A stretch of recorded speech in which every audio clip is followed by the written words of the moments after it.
میں 20 سال بعد دبئی سے واپس آ رہا تھا۔ جب جہاز نے زمین کو چھوا تو میرے دل کی دھڑکن تیز ہو گئی۔ میں بہت زیادہ خوش تھا کیونکہ میں ہمیشہ کے لیے اپنے وطن واپس آ گیا تھا۔ مجھے پتا تھا کہ یہ خبر سن کر میری بیوی اور بچے بہت زیادہ خوش ہوں گے۔ میں انہیں سرپرائز دینا چاہتا تھا، اسی لیے بنا بتائے پاکستان آ گیا تھا۔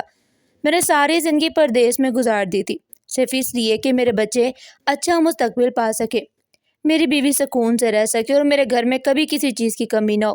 لیکن اس سب کے بدلے میں نے اپنے بچوں کا بچپن، اپنی بیوی کی جوانی اور اپنے ماں باپ کی آخری سانسیں سب کچھ کھو دیا تھا۔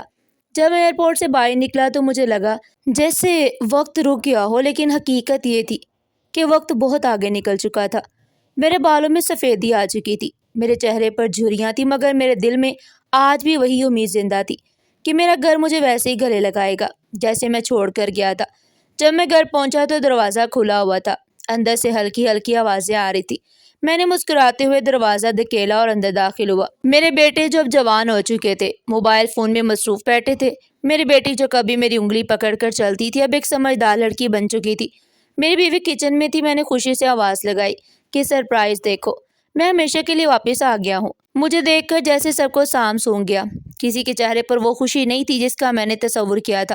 وہ سب چونک گئے اور مجھے دیکھنے لگے جیسے میں کوئی مہمان ہوں، اس گھر کا مالک نہیں۔ میں نے سب کو گلے لگانے کی کوشش کی مگر ان کے جسم جیسے ساکت تھے، نہ وہ پیچھے ہٹے نہ آگے بڑھے۔ ان کے لہجے میں کوئی گرم جوشی نہیں تھی، بس ایک عجیب سی خاموشی پورے گھر میں پھیل گئی۔ میں نے ہنستے ہوئے کہا، جب میں ہمیشہ کے لیے واپس آ گیا ہوں اب دوبارہ دبئی نہیں جاؤں گا، یہیں رہ کر کاروبار کروں گا، اپنے بچوں کے ساتھ وقت گزاروں گا، اپنی بیوی کے ساتھ زندگی کے باقی دن سکون سے گزاروں گا۔ مگر میری یہ بات سن کر سب کے چہروں کا رنگ بدل گیا۔ میرے بیٹے نے مجھ سے نظر چرا لی، میری بیٹی نے فوراً اپنا فون اٹھا لیا اور میری بیوی کے ہاتھ سے چائے کا کپ تقریباً گر گیا۔ مجھے سمجھ نہیں آ رہا تھا کہ میری اس بات میں ایسا کیا تھا جو سب کو پریشان کر گیا۔ میں نے سوچا شاید انہیں یقین نہیں آ رہا، شاید وہ مجھے اچانک دیکھ کر چونک گئے ہوں گے، شاید انہیں وقت چاہیے۔ مگر دن گزرتے گئے، میں نے حیرت سے سب کی طرف دیکھا اور کہا، لگتا ہے میرا سرپرائز کسی کو پسند نہیں آیا۔ تب میری بیوی ہچکچاتے ہوئے بولی کہ آپ بتا کر نہیں آئے، اس وجہ سے ہم تھوڑا حیران ہو گئے۔ میں فریش ہو کر کمرے میں آ گیا۔ ہر چیز نئی تھی، گھر ہمارا اپنا تھا، اس میں رینوویشن کروایا گیا تھا، فرنیچر بھی نیا تھا، ایک ایک چیز میری برسوں کی محنت کے پیسوں سے بنی تھی۔ مگر مجھے خوشی تھی کہ میں نے اپنی بیوی بچوں کو اچھی زندگی دی، مگر پردیس کی تنہائی نے میری زندگی کے حسین سال، میری جوانی سب کچھ کھا لیا۔ اس بار سب کا رویہ عجیب تھا۔ گھر میں رہتے ہوئے مجھے ایسا لگتا جیسے میں کسی اجنبی جگہ پر ہوں۔ میرے بچے مجھ سے کم بات کرتے تھے، وہ اپنے اپنے کمروں میں بند رہتے۔ میری بیوی بھی مجھ سے نظر چراتی جیسے اس کے دل میں کوئی بات ہو جو وہ کہنا نہیں چاہتی۔ میں نے کئی دفعہ کوشش کی کہ سب کو اکٹھا بٹھا کر بات کروں، مگر ہر بار کوئی نہ کوئی بہانہ بن جاتا۔ کبھی بیٹے کو کہیں جانا ہوتا، کبھی بیٹی کو پڑھائی کرنی ہوتی، پھر کبھی میری بیوی کو سر درد ہو جاتا۔ میں راتوں کو جاگتا رہتا، سوچتا رہتا کہ آخر ایسا کیا ہو گیا کہ میرا اپنا گھر مجھے اپنا نہیں لگ رہا۔ ایک دن میں نے اپنے بڑے بیٹے کو بلایا اور اس سے سیدھی بات کی۔ میں نے کہا، بیٹا مجھے لگتا ہے کہ تم لوگ مجھ سے خوش نہیں ہو، کیا میں نے کچھ غلط کیا ہے؟ اس نے تھوڑی دیر خاموش رہنے کے بعد کہا، ابو ایسی کوئی بات نہیں ہے، آپ بس آرام کریں، آپ نے بہت محنت کی ہے، اب آپ کو سکون سے رہنا چاہیے۔ اس کی باتوں میں احترام تو تھا مگر وہ اپنائیت نہیں تھی جو ایک بیٹے کی آواز میں ہونی چاہیے۔ میں نے اس کے چہرے کو غور سے دیکھا تو مجھے لگا جیسے وہ مجھ سے کچھ چھپا رہا ہو، مگر میں اسے مزید کچھ نہ پوچھ سکا۔ 15 دن گزر گئے مگر حالات ویسے ہی رہے، بلکہ مجھے لگنے لگا کہ جیسے میں ان کے لیے بوجھ بن گیا ہوں۔ ایک رات میں چھت پر بیٹھا تھا، آنکھوں میں آنسو تھے، دل میں ہزاروں سوال۔ میں نے آسمان کی طرف دیکھا اور کہا، شاید میں نے غلط فیصلہ کر لیا، شاید میرا واپس آنا ان کے لیے خوشی نہیں بلکہ پریشانی بن گیا۔ میں نے اگلے ہی دن فیصلہ کر لیا کہ میں واپس دبئی چلا جاؤں گا۔ میں نے کسی کو کچھ نہیں بتایا، بس خاموشی سے اپنا سامان باندھا اور ایئرپورٹ کی طرف روانہ ہو گیا۔ ایئرپورٹ جاتے ہوئے میری آنکھوں سے آنسو بہہ رہے تھے۔ میں نے سوچا تھا کہ اب کبھی پردیس نہیں جاؤں گا، مگر اپنے ہی گھر میں اجنبی بن کر رہنے سے بہتر تھا کہ میں دوبارہ وہی تنہائی قبول کر لوں۔ تبھی اچانک میری بہن کا فون آیا۔ اس نے بڑی محبت سے کہا کہ بھائی میں نے ایک دعوت رکھی ہے تمہاری واپسی کی خوشی میں، تم بھی آ جاؤ اور اپنے گھر والوں کو بھی لے آؤ۔ میں نے تھوڑی ہچکچاہٹ کے بعد اسے سب کچھ بتا دیا تو وہ مجھ سے ناراض ہو گئی اور مجھے قسم دی کہ سیدھا اس کے گھر آؤ۔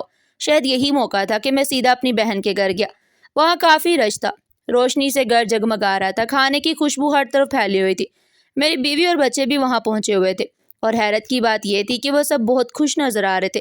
خوبصورت کپڑے پہنے ہوئے تھے، ہنسی مذاق کر رہے تھے جیسے ان کے دل میں کوئی بوجھ ہی نہ ہو۔ اب تک انہیں اندازہ ہو چکا تھا کہ میں سامان باندھ کر دبئی کے لیے نکل چکا ہوں۔ میں کونے میں کھڑا سب کچھ دیکھ رہا تھا۔ میرے دل میں عجیب سا درد تھا۔ میں سوچ رہا تھا کہ جو خوشی انہیں یہاں آ کر مل رہی ہے وہ میرے ساتھ رہ کر کیوں نہیں ملی۔ میری بہن نے مجھے دیکھا تو مسکرا کر میرے پاس آئی اور میرا ہاتھ پکڑ کر سب کے سامنے لے گئی۔ اس نے کہا کہ یہ دعوت میرے بھائی کی واپسی کی خوشی میں ہے۔ سب لوگ حیران ہو کر میری طرف دیکھنے لگے۔ میری بیوی اور بچے بھی چونک گئے۔ میری بہن نے گہری سانس لی اور پھر میری بیوی اور بچوں کی طرف دیکھ کر کہا کہ تم لوگ حیران رہ جاؤ گے جب تمہیں پتہ چلے گا کہ تم جس آدمی سے دور بھاگ رہے تھے وہ دراصل تمہارے لیے کیا کچھ کرتا رہا اور کیوں اس نے اپنی ساری زندگی تم سے دور رہ کر گزاری۔ تمہیں یہ جان کر شرم آئے گی کہ جس باپ کو تم نے 15 دن میں رلا کر واپس بھیج دیا وہ پچھلے 30 سال سے ہر دن تمہارے لیے روتا رہا، وہ تمہاری خوشیوں کے لیے جیتا رہا۔ یہ سنتے ہی میری بیوی کے چہرے کا رنگ اڑ گیا اور میرے بچے ایک دوسرے کا منہ دیکھنے لگے۔ کمرے میں مکمل خاموشی چھا گئی، جیسے وقت رک گیا ہو۔ میری بہن نے دوبارہ بولنا شروع کیا۔ اس کی آواز میں دکھ بھی تھا اور سچائی کی سختی بھی۔ اس نے کہا تم لوگوں کو لگتا ہے کہ یہ آدمی تم سے دور رہ کر اپنی زندگی مزے سے گزارتا رہا ہے، لیکن تمہیں یہ نہیں معلوم کہ اس نے اپنی ہر خوشی تمہارے نام کر دی تھی۔ تمہیں یاد ہے جب تمہارا بڑا بیٹا بیمار ہوا تھا اور ڈاکٹرز نے کہا تھا کہ فوری آپریشن ضروری ہے، اس وقت تمہارے پاس اتنے پیسے نہیں تھے۔ تم نے سوچا تھا کہ پیسے کہاں سے آئیں، صرف اپنے بیٹے کی جان بچانے کے لیے۔ میرے بھائی نے کیا یہ سن کر میرا بیٹا چونک کر میری طرف دیکھنے لگا۔ اس کی آنکھوں میں سوال تھے۔ میری بہن نے کہا اس نے اپنے دوستوں سے قرض لیا، اپنی ضرورتیں ختم کر دی، کئی دن بھوکا رہا مگر تمہیں کبھی احساس نہیں ہونے دیا۔ تم لوگوں کو لگتا ہے کہ دبئی میں رہنا آسان ہوتا ہے، وہاں ہر چیز سونے کی نہیں ہوتی، وہاں انسان تنہائی میں گلتا ہے، اپنی فیملی کے بغیر ہر لمحہ مرتا ہے۔ میں نے کہا یہ سب اس نے برداشت کیا صرف تم لوگوں کے لیے۔ میری بیوی کے آنسو رک نہیں رہے تھے، وہ بار بار اپنے دوپٹے سے آنکھیں صاف کر رہی تھی مگر آنسو تھے کہ رکنے کا نام نہیں لے رہے تھے۔ میری بہن نے اس کی طرف دیکھ کر کہا اور تمہیں تو سب سے زیادہ سمجھنا چاہیے تھا۔ تم جانتی تھی کہ تم سے کتنی محبت کرتا ہے مگر تم نے کیا کیا؟ جب یہ واپس آیا تو تم نے اسے نظر چرا لی، تم نے اس کی بات سننے کی بجائے خاموشی اختیار کر لی۔ تمہیں لگا اگر یہ یہاں رک گیا تو تمہاری آزادی ختم ہو جائے گی، تمہاری عادت ہو گئی تھی اس کے بغیر جینے کی، اس کے پیسوں پر آرام کرنے کی، مگر اس کی موجودگی تمہیں بوجھ لگنے لگی۔ میری بیوی نے روتے ہوئے کہا نہیں باجی ایسی بات نہیں ہے، ہم بس اس لیے پریشان تھے کہ اچانک سب کچھ بدل رہا تھا، ہمیں سمجھ نہیں آ رہا تھا کہ ہم کیا کریں۔ ہم اس کے ساتھ رہنے کے عادی نہیں رہے تھے، ہم نے ہمیشہ اسے دوری دیکھا ہے، ہمیں ڈر تھا کہ کہیں ہم اس کی امیدوں پر پورا نہ اتریں۔ اس کی باتوں میں سچائی بھی تھی اور پچھتاوا بھی۔ میرے بچوں نے بھی سر جھکا لیا تھا، شاید پہلی دفعہ انہیں احساس ہو رہا تھا کہ انہوں نے کیا کھو دیا ہے۔ میری بہن نے نرمی سے کہا تم لوگوں نے اس آدمی کو سمجھنے کی کوشش ہی نہیں کی۔ اس نے جب کہا کہ وہ اب ہمیشہ کے لیے واپس آ گیا تو تمہیں اس کے ساتھ خوش ہونا چاہیے تھا، مگر تم لوگوں نے اسے یہ احساس دلا دیا کہ وہ اس گھر میں اجنبی ہے، اسی لیے وہ 15 دن میں ہی ٹوٹ گیا اور وہ واپس جا رہا تھا۔ تمہیں اندازہ بھی ہے کہ اس نے کتنے دکھ کے ساتھ یہ فیصلہ کیا ہوگا۔ میرے دل میں جو درد تھا وہ آنکھوں کے راستے باہر آ رہا تھا۔ میں نے نظر جھکا لی، میں نہیں چاہتا تھا کہ کوئی میری کمزوری دیکھے، مگر شاید وہ دن تھا جب سب کچھ سامنے آنا ضروری تھا۔ میرے بیٹے نے آہستہ آہستہ میرے پاس آ کر میرا ہاتھ پکڑا، اس کی انگلیاں کانپ رہی تھی۔ اس نے روتے ہوئے کہا ابو ہمیں معاف کر دے، ہم واقعی نہیں سمجھ سکے، ہم نے کبھی آپ کی قربانیوں کو محسوس ہی نہیں کیا، ہمیں لگا کہ آپ ہمیشہ دور ہی رہیں گے اور ہم اپنی زندگی اپنے طریقے سے جیتے رہیں گے، مگر ہم نے یہ نہیں سوچا کہ آپ کے دل پر کیا گزرتی ہوگی۔ میری بیٹی بھی روتی ہوئی میرے گلے لگی۔ اس نے کہا ابو ہمیں ایک موقع دے دے، ہم سب کچھ ٹھیک کرنا چاہتے ہیں، ہم آپ کے ساتھ رہنا چاہتے ہیں، ہم آپ کو دوبارہ نہیں کھونا چاہتے۔ میری بیوی بھی میرے قدموں میں بیٹھ گئی۔ اس نے کہا میں نے بہت بڑی غلطی کی ہے، میں نے آپ کو سمجھنے کی کوشش نہیں کی، مجھے معاف کر دے اور ایک بار پھر موقع دے۔ میں نے سب کی طرف دیکھا، میرے دل میں درد بھی تھا مگر ان کے آنسو دیکھ کر ایک سکون بھی محسوس ہو رہا تھا۔ میں نے آہستہ سے کہا میں نے تم سب کے لیے زندگی گزاری ہے، میں نے کبھی تم سے کوئی حساب نہیں مانگا اور نہ ہی کبھی مانگوں گا، مگر مجھے صرف ایک چیز چاہیے تھی، تمہاری محبت، تمہارا ساتھ، اگر تم وہ دے سکو تو میرے لیے یہی سب کچھ ہے۔